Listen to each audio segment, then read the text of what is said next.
Hey, welcome. How's it going? It is 1 o'clock. We just got the closing bell for today, and we are up today. We were not expecting to completely recover from yesterday's downward movement, and we didn't. So today we closed basically at the high, 489.20. The high was 489.22, so 2 cents off the high. Yesterday's high was 489.08. So we're just a tiny, tiny bit above yesterday's high. And of course, but we did not account for that gap down that occurred yesterday. So the move, I guess you could say the move on the day was completely undone, but not from the previous day. So where does that leave us? Let's take a look let's start with QQQ since that's where most of the action is. When we look right here, we basically, so far, it looks like we just bounced right off of that line that we drew this morning. And we are still under the EMA 8, so not conclusive, especially given that we have earnings today on Apple, Amazon, and Meta. Those are basically going to determine whether or not we're going to continue moving upwards or we're going to break down and probably touch this MA50. If we touch the MA50, then from the high, we would have gone down to 5 to 6%, which is respectable. It's a respectable pullback. Actually, that's slightly into correction territory. But if we get anywhere from that 4 to 10% range, that we'll be satisfied that our pullback or correction has happened, and then we can resume upwards in our trend. But right now, we've gone as low as 3%.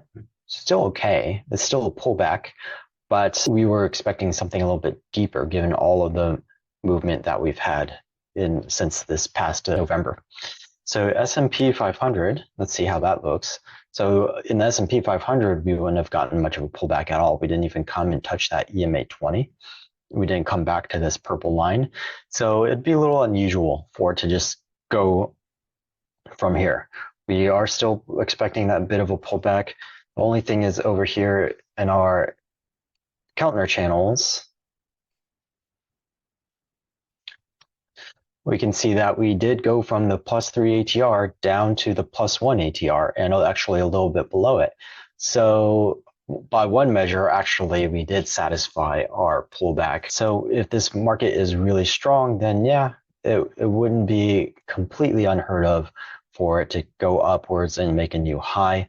But then we would still be anticipating another pullback or correction after not too much longer, after in another couple of weeks of moving higher. So we'll see. Plus that 490 that we talked about, that 490, we did go slightly above it, but it did to be a little bit of a resistance so we treat it as a zone, not an exact point or exact line. So this did serve as a psychological resistance.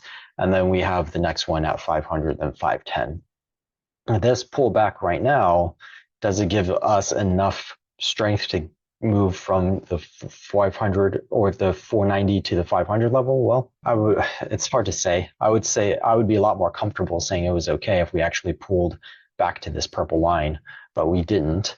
So I don't know. We might just float here a little bit, go back and forth around that 490. So we could always just chop sideways for a little bit before resuming higher. Dow Jones bounced off of its EMA 8, so still looking very strong. Didn't quite recover completely from yesterday, but still, it's a strong movement. This EMA 8 has proven to be very resilient for the Dow. So a move to safer sectors could be all that is going to happen in this particular time around. And then if we start seeing all of our sectors pairs line up, so that's energies and financials, real estate and health, staples and utilities, and what's the last one? I guess industrials and basic materials, and then we also have tech and consumer discretionary. If we have those pairs lining up with each other, then we can really see a very strong bull trend, longer term bull trend developing. So we'll take a look at that in a moment at our sectors, see how they did. For now, we're just seeing that the market didn't weaken that much. And so this bull trend that we've been going on ever since October is still intact. So we can take a look at those sectors. And what we want to see is on a long-term basis, on a medium term, on a short-term basis, on a one-day basis, how everything is looking. On a longer-term basis, we've got way down here and P up here. So separated, Y very much separated from K. That's super unusual. But there's been so much strength in the semiconductors. I guess it's been like this for a little bit for quite some time, ever since the Magnificent Seven have been kind of grabbing everyone's attention. So we do need a return to normal though. So we do want to see K and Y next to each other. B and I are far apart. We look like a jumbled mess on a long-term basis. If I look on a 6-month basis, pretty much the same story. So if I look on a 1-month basis, better. So C and K are at the top, but it's really weird to have the most growth-oriented sectors. We don't have Y up there, actually. We don't have Y up there, so it's still kind of jumbled up. And then to have healthcare, which is one of the most safe sectors or the most conservative sectors, up there with a couple of the highest growth ones, that's a bit unusual. And let's look on a 2-week.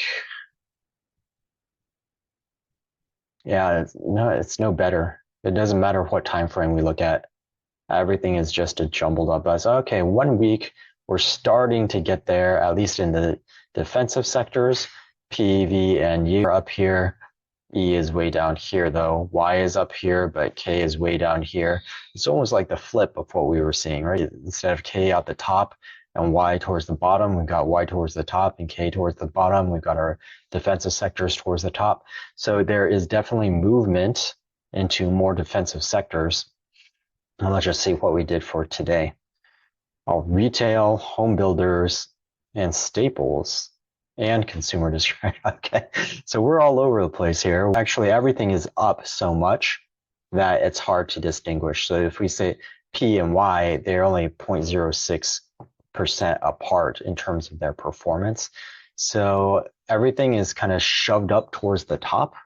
And the only separation, are the retail and the home builders are obviously leading. Then I would call this section down to about 1.5 or 1.3%. I would say that's one group. And then the 1% to XLK right here, 1.3%. Those are all one group. And then we have the laggards. The laggards today are financials and energies. So energies, I'm not going to read too much into it because energies has been off doing its own thing for a little while now and is very much following commodities rather than equities.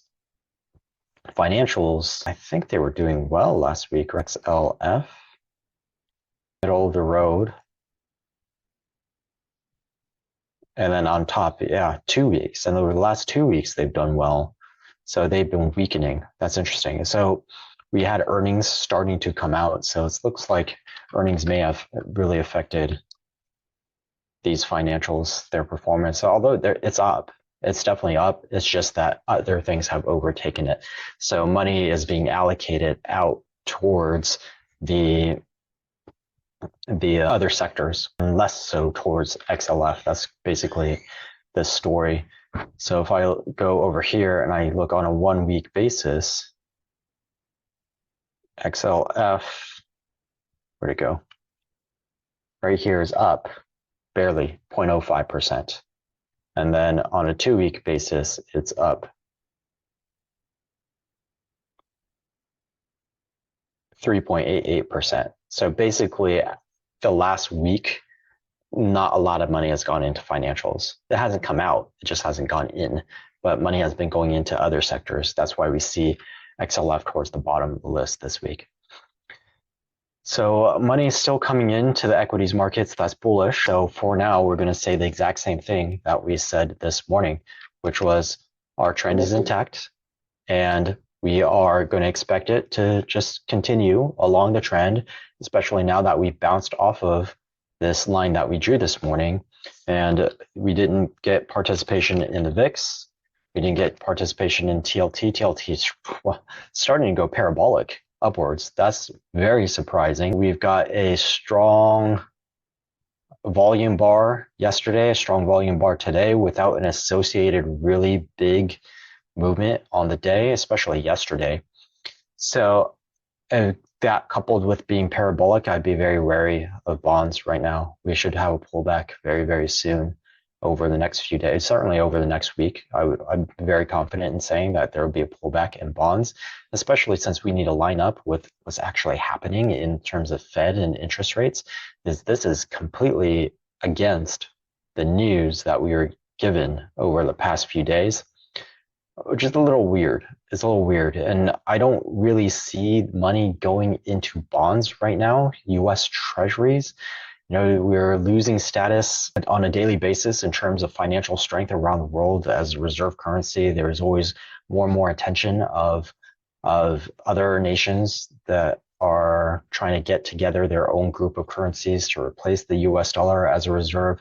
If you look at the central bank holdings ever since 2008 until 9, ever since the first financial crisis and the first time that we got downgraded by S&P, and then this year we got downgraded by, I think it was Moody's or maybe it was Fitch or Moody's. And then the last one holding out and saying like, hey, we might downgrade US pretty soon. So no longer being the AAA status that we once were, and seeing a lot of volatility in our treasuries. So normally other central banks are very comfortable holding US Treasuries because it's not volatile. Right? It doesn't change a whole lot. But because of this rate hike journey that we've gone on, then in order to try to combat inflation, that really affected our bond prices and introduced a lot of volatility into it. So there's less and less reason for other central banks to hold the US Treasuries as reserves or as reserves in their holdings, because it's no longer that stable. It's introducing a lot of volatility. So I just don't see long term how this is going to continue to move up unless the United States starts lowering rates. If I lower rates, then the bonds should go up, but they're not. They keep saying we're not doing it, not yet. But this is obviously the market will move in anticipation of something happening, but the argument should be that this was already the move in anticipation of rate cuts starting in March, because we were expecting 6 this year. That's what this is pricing in, 6 of them. And then we just got January and March taken off the table. There's not that much opportunity for us to get 6. There's only May, June, July, September, November, December. So basically we have to cut every single time for the rest of the year.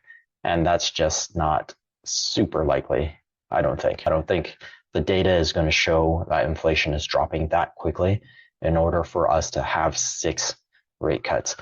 But the market is going to do what it's going to do, and then it will return to rationality at some point. Now this is just, I can't explain this parabolic movement right here. It kind of looks like this parabolic movement right here. And after that parabolic movement, we consolidated sideways for a little bit and then dropped. So maybe that's what we're going to do. We're going to chop sideways for a little bit and then drop. That would be okay in my mind. So as long as we come back down and return to a little bit of rationality. This is way, way, way over exuberant off of no news. So that's just very strange, very odd. So for now, we're just going to hold. We still have our portfolios leaning positive because of this trend, and especially because we did bounce off of this trend line that we drew this morning. But again, we have Apple, Amazon, Meta, and that could drive us back down below this line again, in which case there's a very good chance we're going to visit this aqua line, or at the very least this high right here. So we're going to just hold the line that we've been holding, which is leaning towards the bullish side, but making sure we're carefully hedged. And we've talked about hedges a lot over the last couple of weeks. So if you need a review, just take a look at any of the almost any of the videos, usually in the afternoons, not so much in the mornings, although there have been a couple in the mornings as well if you want to see a review of hedging. So that's it for today. We're just going to look out for, actually, let's look real quick. Maybe Amazon earnings. I got to do the intraday Amazon. So it looks like S&P is moving up. Okay, Amazon already reported. They were very positive. Okay, Apple. Apple has not reported yet, but it looks like they're receiving volatility perhaps from Amazon. And then Meta. Meta. Okay, obviously people liked what's going on with Meta. So this could be it. I mean, unless Apple drags everyone down, well, it looks like Meta and Amazon by themselves might just carry our trend even higher. Because so Apple really has to tank to counteract the other two. So that might be it. We just might be going higher. And then we'll see when we hit this 490 level again. No, this is 430. 490 is on the SPY. So when we go up and we hit the 490 level again, do we move through it? Do we chop sideways? Do we head towards the 500? That we'll have to see over the next week or two. Okay, so looking positive for now. So following the trend has proven, roughly 80%, 70 to 80%, depending on who you listen to and which studies that you look at. 80% of the time when a trend gets tested, it continues rather than breaks. So there has to be a really good reason for that trend to actually break. And if earnings aren't going to do it, then we don't have any other reasons at the moment. So for now, it's looking like we'll see tomorrow morning. But for now, it's looking like we are going to continue on this uptrend. So that's it for today. We'll see what tomorrow brings, and I will see you guys in the morning.